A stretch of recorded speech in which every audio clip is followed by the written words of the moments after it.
Hey, everybody. Thank you. You've come here. You've made it to round 3. I appreciate it. My name is Charmaine Farber, and I am a director at the Learning Futures Collaboratory, and I am a director in Learning Futures Initiatives.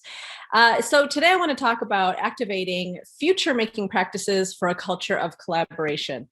And so for 15 minutes, we're going to actually embody the spirit of design thinking in the idea of moving through some ideas rapidly and then getting ready to get your SOAR analysis. So what do I mean by that? I want to show you the design maturity scale or reacquaint you with it if you're already acquainted with it, to show you a design thinking toolkit to help you do design thinking or future making to supercharge your projects or meetings, and also kind of hint to use as inspiration for maybe our own version here at ASU. And I want to show you a project that we've done from the Learning Futures Collaboratory to see how to use design thinking for future building and the call to action. And so I know that Danelle, thank you so much. Thank you for being the facilitator. She'll put the SOAR questions in just so you could have them in the chat and to think about them around forming a design thinking guild. And I'm thinking this guild might be really participatory as opposed to just something that you kind of show up and watch. So I am a part of this beautiful crew of people, the Learning Futures Collaboratory, and I am the newest member. Please do find me on Slack, and I have created a design thinking guild just recently, a design thinking guild channel. The thing about the Learning Futures Collaboratory that I think is so important, alongside Heather, Dan, Lorenzo, and Robert, and myself, we work together, and it really is a flat organization structure. And I really think this is important because the way that we create together, the way that we build future ideas that are 3 to 5 years in the future is by this collaboration where there isn't that hierarchical pressure when you come into a room. Sure, on a day-to-day basis, like when there's a management question, sure, there's some hierarchy there in terms of getting questions answered. But when you're in the room with all of us, it's a flat structure, and that's important when we're thinking about building inclusivity. And Learning Futures Collaboratory, some of you may not be familiar with it. It opened in October 2020, and it's in the former computing commons. It's now called the Creativity Commons. And what we do is imagine the future of education 3 to 5 years from now. We build proofs of concept and minimum viable products, or I like to say minimal usable products. And we like to build in communities of practice. So we are doing a process. We have kind of our own process, but it's built on this process of future building and design thinking. So please do stop by. These are actually not pictures of our space, but don't worry, I've got pictures of our space a little bit later. And I think that when you work from this point of future building and design thinking, you end up, you work from the values that you have and the day-to-day interactions to make decisions. And I think that just moving forward, as I tell you about our project, and as maybe as a jumping off point for this guild, that we really value and embody a lot of these design thinking ideas like inclusivity, agentic self-determined learning. And that's one thing that I'm thinking about for this guild, is that it's a lot of people that are not experts necessarily together, and experts and non-experts together, to build a community of impact and creation. And just to tell you a little bit about me too, I had a slide about that, but I nixed it. I've been doing design thinking for about 20 plus years in the private and public sector, but I figured that's for you to check out on LinkedIn. So design thinking maturity.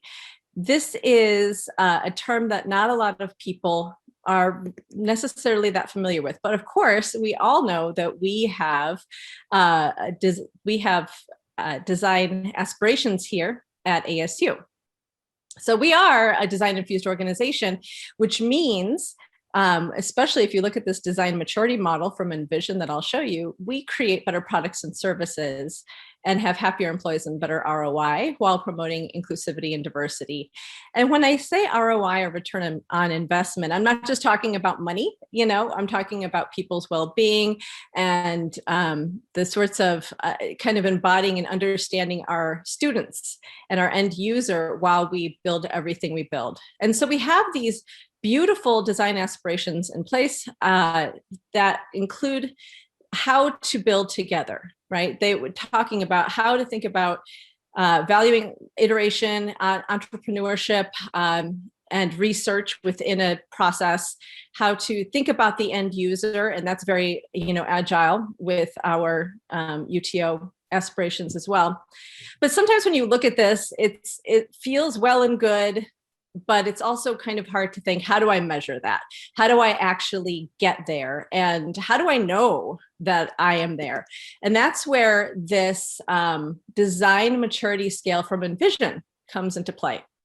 So what Envision has done, and Forrester Research has done something similar, is that they've looked at over 2,000 organizations, universities, corporations alike, not just necessarily what you consider traditional business.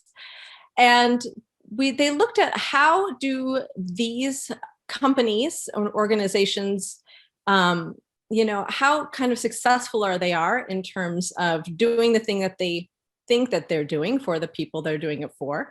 So if they're a university, how successful are they at reaching their students and really helping them feel included and getting them through to the end process? And then also, how successful are they in having everybody work together towards that end goal and being, kind of iterating and also being happy in the process, being able to test ideas on the fly and being able to make mistakes. And so that's the idea. When I say design, that's kind of the visionary level of design. And that's 5 level, that's the 5th level, and only 5% of companies or organizations are there. And so I did include the full design maturity scale in this Slack Design Thinking Guild, which I'm employing you to join, because then we can continue the conversation. Or of course, you can go to envision.com. But just to give you an idea, I'm not going to go through all of the levels. I'm just going to go through a couple of the levels to show you a little bit more of a snapshot of what that looks like. How do you measure it? If you're thinking about yourself as an organization, or even your unit, or even your team. Right. So on the producer level, on the level 1, it's about making design look good. It's relegating it to maybe a waterfall kind of way of working, where we have a design department and they make things look nice. They're in charge of making things look pretty. Maybe they make wireframes and design comps. And the benefit is that they make things usable. It's needed. It's not to say it's not important. It's just not necessarily a part of the day-to-day activity of coming up with things, versus the level 5, the visionaries, where the CEOs are talking about having a design thinking session or having a futuring session. And I use design thinking and futuring interchangeably, because design is future building. And so these organizations, they're robust in this maturity level. And what really separates them from the others is that everybody is involved in strategy, and that strategy and design go hand in hand. And so some of the key activities are thinking more about visioning and thinking about more of future making, and not just necessarily how to just get something to look nice at the end of the day, but how does every single one of us create an experience? Because every single one of us here at ASU, we are all creating an experience for end user, for our students. So it's important to even step back and say, okay, how am I doing that? So that's how we measure it. And it's nice to know the measuring stick of like, this is what a design organization may look or function like. And again, that's the Envision report. This that I like to give you is a kind of, it's to activate your design thinking workflow right now, because sometimes people are like, that's all great and good. I think that what you're saying sounds nice, but I'm not going to do that, right? So this right here is to help you maybe actually use some of these practices, or your teams use the practices. Also, I would like to just say it's great for I worked on this term. it's great for thinking about how to empower your team and to build an educational toolkit. This is the IBM Enterprise Design Thinking Toolkit. I really like it because, for example, I asked you hopes and fears at the beginning. And can everybody see my screen? I just want to make sure. Can everyone see that I'm cool on the IBM? And in this toolkit, you actually get a step-by-step slideshow that you can just look at yourself, or you can show your team as to this is how we run this kind of session. It gives you instructions with how to run an in-person session or a mural session. And at the bottom, it even has a pro tip. This guy's super into it, you can tell. And what I'm thinking is it's kind of pretty amazing that right now anybody can go to the Enterprise Design Thinking and sign up. It's free. And you could search, what is my goal, synthesize or plan or generate new ideas or test ideas. Cool, I need to be able to test an idea. Now I can try out and say, what is this feedback grid all about? So that's a way to empower you right now to maybe do this. And also I just want to give you some ideas of maybe we do this together. So really quick, so there were some quick little smorgasbords of ideas of how to measure and then how to do it right now today. And I want to show you a real example, because sometimes it's hard to think about like, okay, how does this actually look at like a university when this unfolds? And so at the LFC, we use a process again that talks about, ideating, visioning, iterating, and operationalizing. And so what we did is we had the intent of, we were given the opportunity to revamp a space for ourselves. And Heather Hasley and Dan Munnerly are the ones who really spearheaded this particular project. And the intent was exploring future activities, behaviors, and ideas, and create a space that accelerates future making for people that will come join us at the Collaboratory. So instead of saying, yeah, we need to like put up some, half walls and order some furniture, it was like, maybe we're going to think about this differently. Maybe we're going to think about it from how will people really want to use the space. And so you can see our project roadmap. It started with design sessions, but we did things with the design sessions. And that's really important. Findings reports, 3D visualizations, but we got iteration and feedback. That's a part of a design process, is that you put an idea out there, you float it out there, you see what happens. And we collaboratively created a unique space in the Creativity Commons that functions differently from the other spaces on campus. And some takeaways are that by using a process like this, our message to leadership was stronger because it was backed with data. We had pictures, we had data. I'll show you a little bit of that data in a second. And you know what, like I was talking about the flat organization, this process takes away the ego and it brings people along on a journey. And it really can be a strong practice of inclusivity and diversity. And also the future is easier to sell. An idea is easier to sell when you have concrete user aspirations, needs defined, and as well as if we co-define it. So they set up the activity by helping people think about the LFC to create, connect, immerse, and ideate.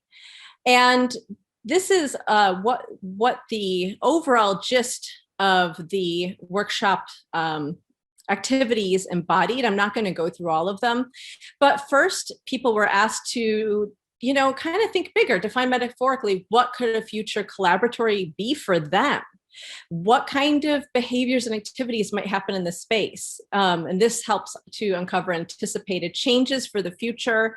And then users even drew a metaphor. And a lot of times people don't like to draw, but it activates a different kind of thinking and helps people be really creative and thinking about their potential ideal space. So this is one picture. We see my colleagues there. And really this was the one where users drew a metaphor, what it means regarding the potential of their space. And then we can see this is the results of some of them. So people wrote things like campfire or rocket or a magnet. So you can kind of get the idea there. And this one was about the behavior shift that we want to encourage in the space. And people, got together on sticky notes. And that's the great thing, is that we can see together what people are, the commonalities, the common threads, just like the SOAR activity that we're going to be doing. So this led to architecture visualization in the upper left there. It was a longer report. And then also you could see the 3D models there. And then I have some pictures from a recent design session that I just held, hence all the masks. And you can see the space is complete. It's a complete project, and its function is used as a design thinking space because all the furniture is movable, and it's expected that it's going to change for every time that you use it. We have this, I really do love this curved whiteboard, kind of almost like a mini room within the room. So my call to action. Let's start a design thinking futuring guild. I don't even know what the name of it might be. Who knows? Maybe this is not a good idea. This is what you're all here for, right? So a participatory guild where we collaborate to learn. So we all come together, and maybe what we do is we bring a project that you're working on right now, or a problem of practice that you want to work through. And you say, hey, I want to, let's learn how to think about how would we design a session around this? Then we could all work together to design the session, facilitate the session. You might invite more of your key stakeholders and users.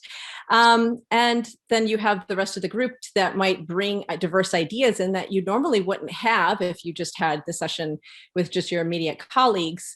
And then we can analyze the data that comes out of that and help you to think about, what do I do with all this great data out of my design thinking session? So we really turn it into a design doing session. And it could be more of a futuring guild. Maybe we're only thinking about how to activate the future that's not just, a year from now or 6 months from now, but 3 to 5 years from now. So creating maybe like that IBM enterprise design thinking, creating a toolkit to activate this way of working at ASU so that anybody could do it.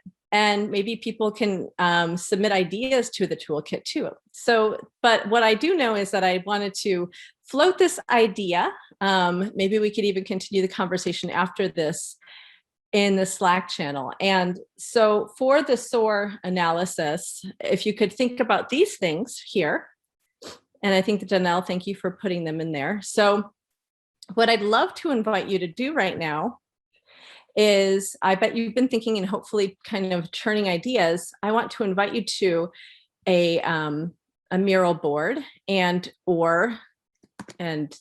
no, that's not the mural board. Let me get there.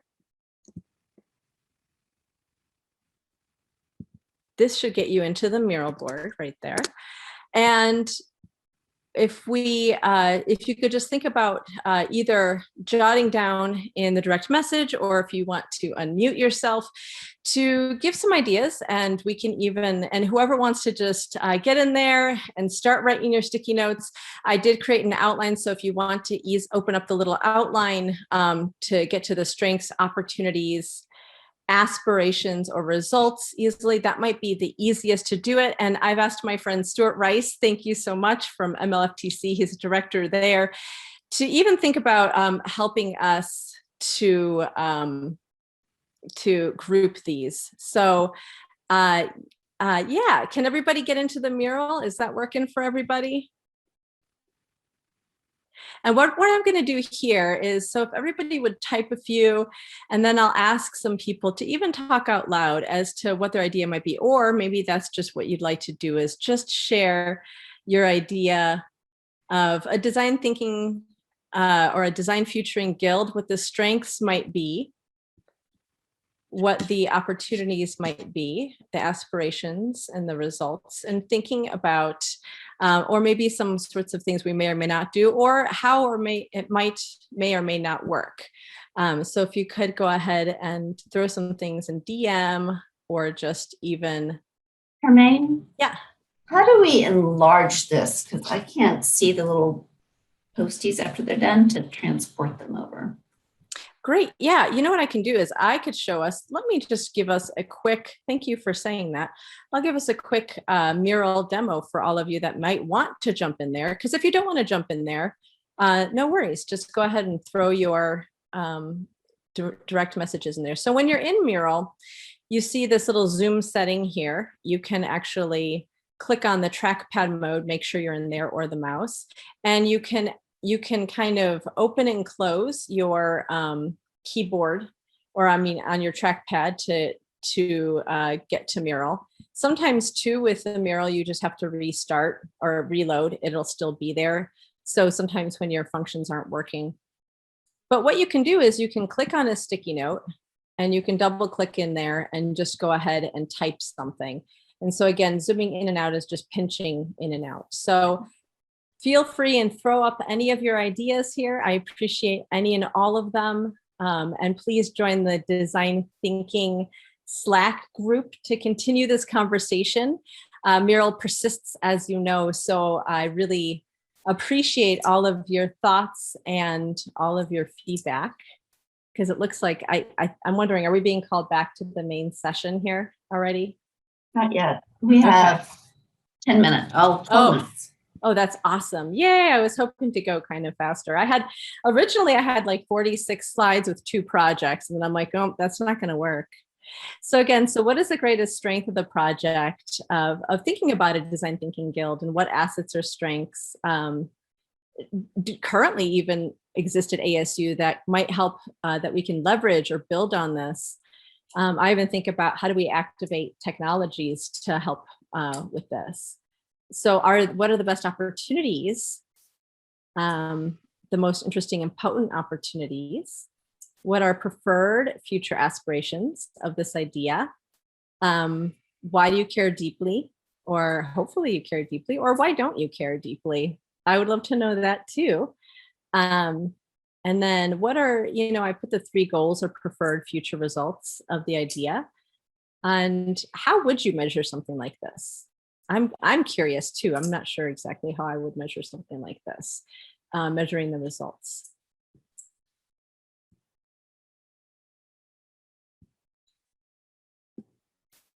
I can zoom in now. Can you? Okay. It might just be because I'm on Zoom, looking at Mural through Zoom, and I think it's limiting some of my abilities. So I'm wondering, Danelle, can you help us? Are there some, or even Stuart as well, because I know Stuart's helping, and Kyle jump in too. Are you seeing some interesting? Because I literally can't read them; they're too small. Are you seeing some interesting threads or ideas here, or does anybody want to chime in and talk about them? So on strengths, do you want me to read just a few of them throughout the thing? Okay, all right. Strengths, more successful projects, creative tools and techniques that we can share, prevent duplication of design work, greater adoption, broader collaboration, defining success measures sooner. You can't read one of those. Opportunities to develop design thinking and skills. So lots of strengths.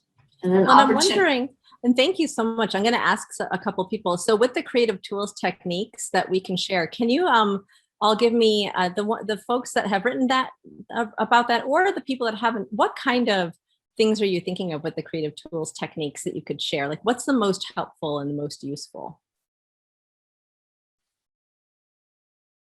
And I know I'm asking you to unmute in like the 3rd session. Am I cruel or what? But it'd be really helpful to hear like what things are helpful and useful. Is it like a slideshow? Is it, or a facilitation guide, or case studies? So what creative tools and techniques? And this can be for anybody. As far as technique, one of the things that I wrote, and I feel like there's a common thread here with some of the other ideas that people have shared, is this ability to, collaborate. But in order for us to collaborate on a more regular basis across the university, either some kind of protocols, and I wrote protocols that are supported by technology, where basically anybody can kind of tap into a stream of, collaborators across the university for any number of different types of projects. So for example, I work at, also at Mary Lou Fulton Teachers College, and with our support of teachers getting into K-12, looking at ways that we can help them create experiences across the various different subjects that they want to teach in an interdisciplinary way. Having this kind of resource would really benefit us as a design team. Yeah, thank you. Yeah, I like that idea too. And something that might even be like fluid, that it could be changed, and maybe it can even be, changed by multiple people. Absolutely. And maybe even standardizing some of that. Yeah.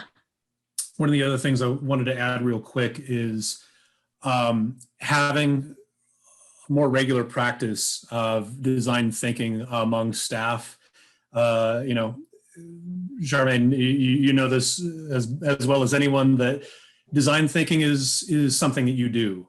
And what I mean by that is that we can talk about it, but it's never going to be as effective as if we're regularly engaged in design thinking, because what it does, it works that part of your gray matter that you need for creativity, for cross-pollination of ideas. And so for us to have a regular practice and people who are able to engage on this on a regular basis and almost become like a culture or a subculture within the university, I believe would make everyone of us, including myself, even more effective at generating really innovative ideas and being able to share ideas across the college and across the university.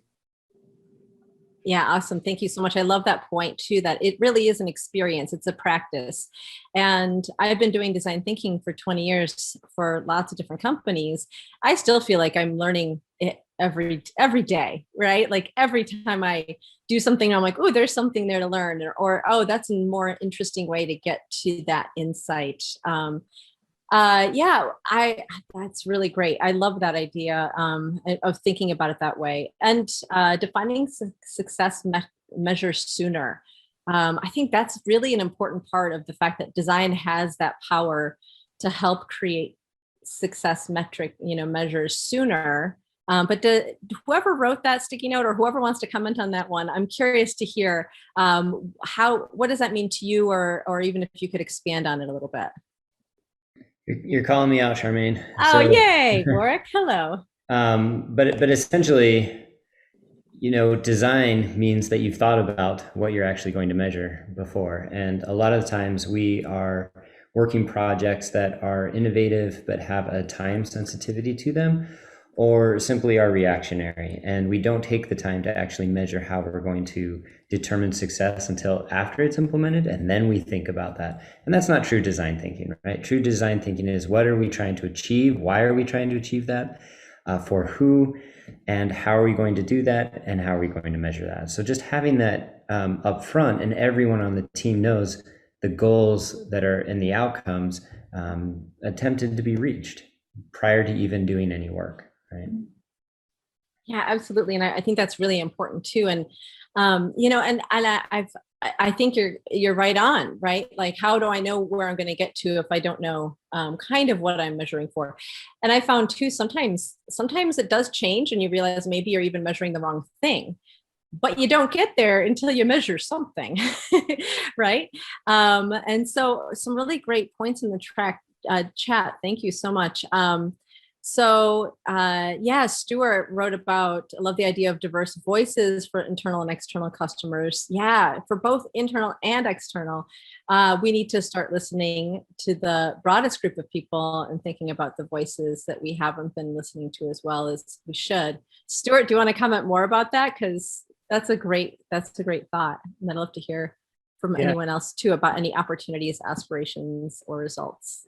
Yeah, thanks, Charmaine. First of all, amazing presentation. Thanks so much for doing it. And I think, one of the things that I'm just, so consciously aware of is just, that if I'm not careful, I'm going to design products from my own vantage point, right? And think about solutions only from my own vantage point. And,